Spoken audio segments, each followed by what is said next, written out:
우리 함께 사도신경으로 우리들의 신앙을 고백하시며 7월 12일 부솔신의 온라인 예배 함께 드리도록 하겠습니다. 전능하사 천지를 만드신 하나님 아버지를 내가 믿사오며 그 외아들 우리 주 예수 그리스도를 믿사오니 이는 성령으로 잉태하사 동정녀 마리아에게서 나시고 본디오 빌라도에게 고난을 받으사 십자가에 못 박혀 죽으시고 장사한 지 사흘 만에 죽은 자 가운데서 다시 살아나시며 하늘에 오르사 전능하신 하나님 우편에 앉아 계시다가 저리로서 산자와 죽은 자를 심판하러 오시리라. 성령을 믿사오며 거룩한 공예와 성도가 서로 교통하는 것과 죄를 사하여 주시는 것과 몸이 다시 사는 것과 영원히 사는 것을 믿사옵나이다. 아멘.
기도하시겠습니다. 사랑이 많으신 하나님 아버지, 이렇게 부소신의 중고등부 예배를 허락하심에 감사합니다. 하나님, 우리가 몸은 멀리 떨어져 있으나 마음은 온전히 주님께 드림을 믿습니다. 하나님, 우리가 마음을 모아 주님께 예배드리는 이 시간 함께하여 주시옵소서. 하나님, 세상은 코로나로 인하여서 아직 어지럽고 혼잡함에 있습니다. 그 가운데서 바라는 것은 우리가 세상의 말 가운데 흔들리지 아니하고 주님의 말씀으로서 굳건히 서서 이 세상을 살아가기 원합니다. 주님, 이 세상 가운데 치료의 회복을 더하셔서 하루라도 우리가 만나서 함께 예배드리고 교제하고 하는 그 순간순간을 바라고 소망합니다. 주님, 함께하여 주시옵소서. 말씀 전하시는 손태웅 전도사님께도 함께하사 우리가 그 말씀을 듣고 한 주간 주님의 말씀의 양식으로 살아갈 수 있게 도와주시옵소서. 이 모든 말씀 지금도 살아계신 예수 그리스도의 이름으로 기도드렸습니다. 아멘. 오늘 하나님께서 우리들에게 주신 말씀은 룻기 4장 18절에서 22절까지 말씀입니다. 봉독하도록 하겠습니다. 베레스의 계보는 이러하니라. 베레스는 헤스론을 낳고 헤스론은 람을 낳고 람은 암미나답을 낳았고 암미나답은 나손을 낳았고 나손은 살몬을 낳았고 살몬은 보아스를 낳았고 보아스는 오벳을 낳았고 오벳은 이새를 낳고 이새는 다윗을 낳았더라. 아멘. 여러분, 네. 배우들이 뭐 시상식에서 항상 빼놓지 않는 말들이 있습니다. 무엇일까요? 제가 연기를 너무 잘했죠. 이런 것일까요? 이런 것이 아니라 감독들을 비롯한 스태프들의 이름을 한 명 한 명 부르는 것이 배우들의 시상식에서 소감인 것 같아요. 왜냐하면 그 한 작품이 나오기 위해서 수많은 시간과 노력을 쏟은 스태프들에게 감사를 돌리는 것입니다. 그리고 영화 끝에 엔딩 크레딧이 올라가는데 거기를 보면은 연기한 배우들보다는 영화를 만들기 위해, 작품을 만들기 위해 노력한 사람들이 더 많이 나오는 것을 볼 수가 있어요. 하지만 관객들이 기억하는 것은 주연 배우들이나 조연 배우들입니다. 영화를 보다가 지나가는 행인, 어떤 사람인지 기억하시나요? 아니면 영화에 등장한 장소들을 섭외한 사람이 누군지 궁금해하시는 분 계시나? 또 영화를 찍으면서 식사를 제공한 사람, 이 사람이 누군지 한번 신경 써보신 적 있으신가요? 사실 없죠. 저도 없습니다. 우리가 생각지도 못하는 작은 부분들까지도 이 하나의 작품이 나오기 위해서 많은 부분, 많은 사람들이 이렇게 희생을 했다라는 것, 보이지 않는 부분들, 그러니까 뭐 재미없어 보이고 매력적이지 않는 사소한 것들이 없었다면 배우들이 연기를 할 수가 없었을 것입니다. 네, 그리고 위대한 작품이 탄생하지도 못했을 거예요. 하나님의 계획은 예수 그리스도를 통해서 완성이 되었습니다. 그런데 이 완성을 위한 과정에는 위대한 것들로만 가득 차 있었을까요? 예수님이 탄생하기까지 어떤 과정이 있었을까요? 정말 위대한 과정만 있었을까? 이러한 질문을 한번 드리고 싶은데, 오늘 본문을 보면 10명의 사람들이 등장을 합니다. 다윗을 향한 족보인데 처음에 등장하는 베레스, 이 사람이 누군지 아시나요? 모르시죠? 네, 그 야곱의 아들들 중에 한 명인 유다와 자신의 며느리 다말 사이에서 난 아들이 바로 베레스예요. 그러니까 정상적인 관계에서 낳은 것이 아닙니다. 그런데도 불구하고 다윗의 족보의 시작이 베레스부터 시작이 되었다라는 것이에요. 이 말은 하나님의 역사, 그리고 하나님이 구원을 이루어 가시는 방법은 우리가 주목하고 바라보지 못하는 것, 좀 어떠한 조건으로도 성립될 수가 없는 것을 통해서 하나님의 역사를 이루어 가신다라는 것을 이 족보를 통해서 말을 하고 있는 겁니다. 그러니까 우리가 생각하기에는 1 더하기 2인데 하나님의 방법은 1 더하기 1을 했어도 1이 나올 수가 있고 1 더하기 1을 했는데 3이 나올 수가 있다는 것입니다. 그리고 0이 될 수도 있을 거예요. 하나님의 방법은 우리가 생각하는 방법과 다릅니다. 특히 룻을 통해서 더 확실하게 이 사실을 깨달을 수가 있어요. 우리가 내용은 살펴보지 못했지만 룻과 결혼한 보아스는요, 여호수아 시대 때 등장한 기생 라합의 아들입니다. 그렇기 때문에 여호수아 시대 때 살았던 라합의 아들이 보아스라는 것은 룻기가 사사시대의 초기임을 말해주고 있는 것이죠. 기억하실 겁니다. 그 여호와의 청회에도 못 들어가는 모압, 특히나 모압 그 지방에서도 여인인 룻이 하나님의 역사를 이어 나갈 사람이 되었다라는 것은 사사시대에 하나님의 백성인 이스라엘이 니값, 이름값을 못했다라는 것을 지난주에 살펴봤어요. 그렇기 때문에 하나님은 자신을 바라보는 유일한 한 사람, 룻을 택하셨던 것입니다. 그런데 룻의 인생을 보면 하나님의 역사를 이어나갈 만한 삶을 살지 못해요. 타락했다 이런 것이 아닙니다. 자, 룻기 2장 2절과 3절을 함께 읽도록 하겠습니다. 어느 날 모압 여인 룻이 나오미에게 말하였다. 나오미는 시어머니예요. 룻의 시어머니.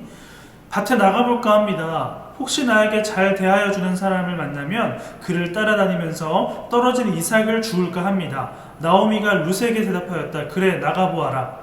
그리하여 룻은 밭으로 나가서 곡식 거두는 일꾼들을 따라다니며 이삭을 주었다.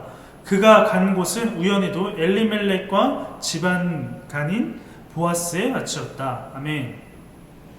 룻은 베들레헴에 돌아왔어요. 베들레헴에 돌아와서 이삭 줍기를 했습니다. 근데 이삭 줍기는 하나님께서 불쌍한 사람들을 위해 추수 때에 바닥에 떨어진 것들을 줍지 말고 남겨두라고 하셨어요. 그래서 가난한 자들이나 불쌍한 자들이 그 떨어진 이삭을 가지고 식사를 하고 배를 채웠던 것입니다. 근데 이 이삭 줍기도 이스라엘 사람들에게만 해당되는 것이었습니다. 그런데 이 이방 여인 룻, 남편도 없는 이 이방 여인 룻은 이삭 줍기를 한다고 이렇게 했을 때 정말 힘들었을 거예요. 뭐 지금 여러분들 주변에 봤는지 모르겠지만 동남아시아에서 온 그 해외 노동자분들, 그런 분들처럼 룻은 그러한 사람이었습니다. 그래서 어떤 불합리한 일을 당해도 억울함을 호소할 것도 없었고, 그리고 여자였기 때문에 성적으로 이렇게 수치심을 당할 수도 있었을 것입니다.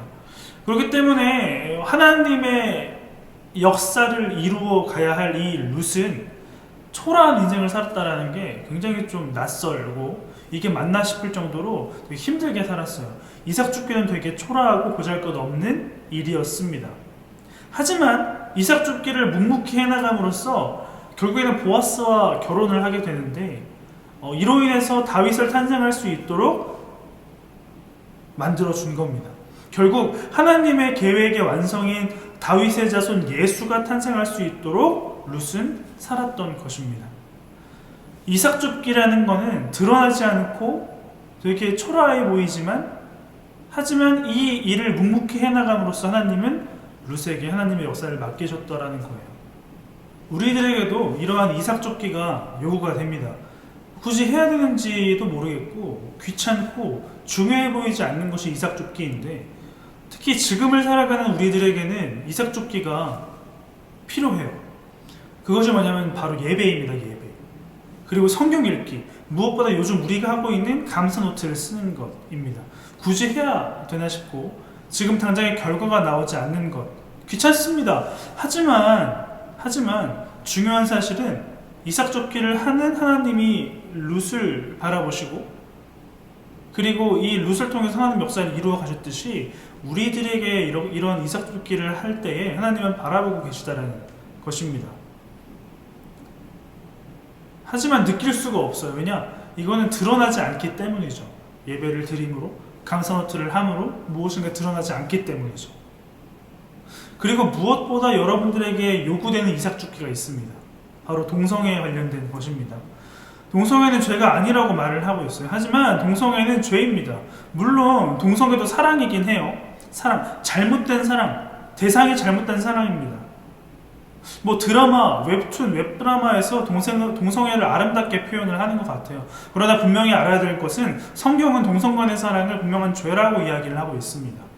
하나님의 창조 원리를 역행하는 것이 바로 죄예요. 이 사실을 기억하시기 바랍니다. 동성애를 하고 있는 사람들을 배척하고 멀리하라는 말은 아닙니다. 그러나 동성애는 죄예요. 동성애가 죄가 아니라고, 그리고 인권에 대한 문제라고 말하는 사람들은 그 사람들이 우리 주변에 굉장히 많아요. 근데 그 사람들 속에서 우리는 동성애가 죄라고 생각할 수가 있어야 돼요. 왜냐하면 우리는 인권이 아니라 주권으로 살아가는 사람들이기 때문입니다. 그렇기 때문에 이런 사람들이 주변에 있다면 그들을 어떻게 하면 하나님께서 세우신 기준으로 살아갈 수 있도록 도울 수 있는지에 대한 고민을 해야 되는 거예요. 여러분, 그리고 다시 한번 강조합니다. 우리에게 요구되는 것은 바로 예배. 굉장히 중요한 이삭 줍기, 예배입니다. 모임을 하지 못하게 하는 이 시기 속에서 각자의 자리에서 온라인 예배를 드리는 것이 집중할 수 없는 것임을 압니다. 그런데 집중하지 못한다고 해서 차라리 하지 않아야 될까요?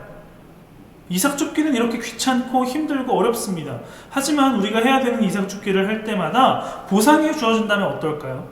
온라인 예배를 넘기지 않고 잘 드리고 댓글을 달 때마다 100만 원씩 준다라고 해봅시다. 드리지 않는 사람이 있을까요? 모두가 다 할 거예요. 하지만 그렇게 하지 않는 이유가 무엇일까요? 이삭줍기를 하면서 얻게 되는 결과에 대해서 우리는 제대로 모르기 때문이에요. 그리고 룻의 이야기를 보고도 나에게 와닿지 않기 때문입니다. 히브리서 12장 2절의 말씀을 읽어보도록 하겠습니다. 믿음의 창시자요 완성자이신 예수를 바라봅시다. 그는 자기 앞에 놓여있는 기쁨을 내다보고서 부끄러움을 마음에 두지 않으시고 십자가를 참으셨습니다. 그리하여 그는 하나님의 보좌 오른쪽에 앉으셨습니다. 아멘. 우리의 삶의 기준이자 롤모델인 예수님입니다. 예수님이 살아오셨던 삶을 우리가 그대로 살아가야 돼요. 그리고 예수님이 사셨던 삶의 끝도 우리들의 삶의 끝이 될 것입니다. 예수님은 하나님 보좌 우편, 즉 영광스러운 모습으로 되셨습니다. 우리 또한 이렇게 될 것입니다. 세상에서 받을 수 없는 기쁨을 받게 된다라는 것이에요. 룻이 했던 것과 같이 예수님이 하셨던 것과 같이 그러한 이삭줍기는요, 죄가 무엇인지 분명히 아셨지만 그들과 함께 하셨고 그들에게 사랑을 느끼게 해주셨습니다. 그리고 하나님이 왕이심을 항상 기억하시고 왕의 뜻대로 왕과 함께 살아가셨습니다. 예수님의 삶이었어요. 이것이 바로 우리들에게 요구되는 룻이 했던 이삭줍기입니다. 일주일에 한 번 드리는 온라인 예배와 매일 해야 하는 감사노트가 부설신의 중고등부에게 요구되는 이삭줍기라고 할 수가 있습니다. 아무것도 아닌 것 같고 꼭 해야 하나 싶고 중요해 보이지 않겠지만 하나님께서 이루어 가실 역사에 동참하게 되는 영광을 누리게 됩니다. 예수님께서 걸어가신 길을 걷게 될 것이에요. 이삭줍기를 매일 실천해 나가면서 다시 만날 때에는 서로의 이삭을 보며 서로 위로해주고 칭찬해주는 부설신회가 되었으면 좋겠습니다. 이러한 이삭줍기를 날마다 실천하는 우리 모두가 되어지기를 간절히 소망합니다. 기도하겠습니다. 하나님 감사합니다. 우리들에게 룻을 통해서 이삭줍기가 무엇인지 알게 하시니 감사를 드립니다.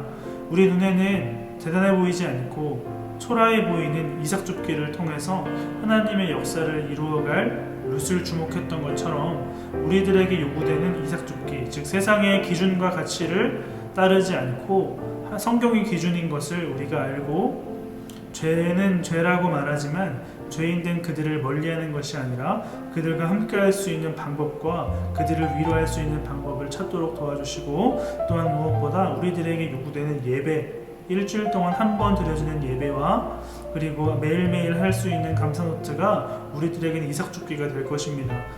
힘들고 귀찮고 굳이 해야 되나 싶을 정도로 그런 것들이 느껴지더라도 매일매일 성실히 해나갈 때 하나님이 주목할 것이고 그 주목하심을 통해서 우리 또한 하나님의 역사에 동참할 수 있는 영광을 누리게 될 것입니다. 이러한 사실들을 잘 알 수 있도록 도와줄 줄 믿으며 살아계신 예수님의 이름으로 기도합니다. 아멘.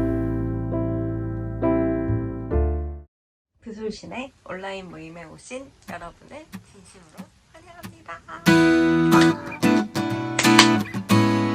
몇 가지 광고 드릴게요. 첫 번째, 온라인 예배. 계속해서 온라인 예배로 드려지고 있어요. 삼흥교회 부술신의 중고등부 유튜브 채널에서 업로드되는 영상을 주일에 드려주시고, 주일에 못 드리더라도 한 주 사이에 꼭 시간을 내서 예배를 드리시기를 바랍니다. 그리고 두 번째, 예배 드리고 구독과 좋아요는 안 해도 되지만 하면 좋아요. 하지만 댓글을 꼭 달아주세요. 댓글은 영상을 만드시는 손태웅 전도사님에게 큰 힘이 됩니다. 댓글을 달지 못하는 친구들은 전도사님께 문자 또는 카톡 꼭 보내주세요. 그리고 세 번째, 이번 주부터 시작된 감사노트 다들 잘 작성하고 있나요? 선생님 목장은 너무 잘 작성하고 있는데 이 말해가지고 다음 주부터 막 안 하고 그런 건 아니겠지. 아무튼 우리 그렇게 하루하루 감사노트를 작성하면서 하나님의 뜻을, 하나님께 앞으로부터 주신 은혜를 고백하는 시간이 되기를 간절히 바라봅니다. 그리고 네 번째, 곧 시험 기간이죠. 시험 공부는 잘하고 있나요? 각자의 자리에서 맡은 바 책임을 다하는 부술신의 친구들이 되기를 소망합니다. 우리 모두 다시 만날 때까지 마스크 잘 풀고 건강하고 손 잘 씻고 감사로 하나님께 한 걸음 한 걸음 나아가는 부술시대가 되기를 축복합니다. 그럼 뿌바.